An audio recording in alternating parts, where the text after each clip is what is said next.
¿Ha leído La Ruta del Hielo y la Sal de José Luis Zárate? Y si sí, ¿qué opina? Sí, sí la he leído. ¿Qué opino?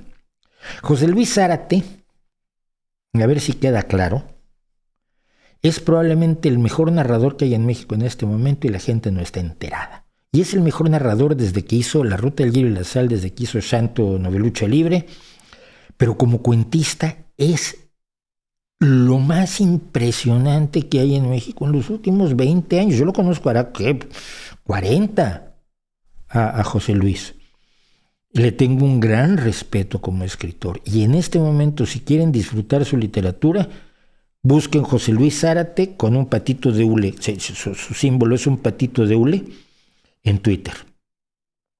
Se dedica a hacer cuentos de 140 caracteres y es magistral, magistral, magistral, magistral.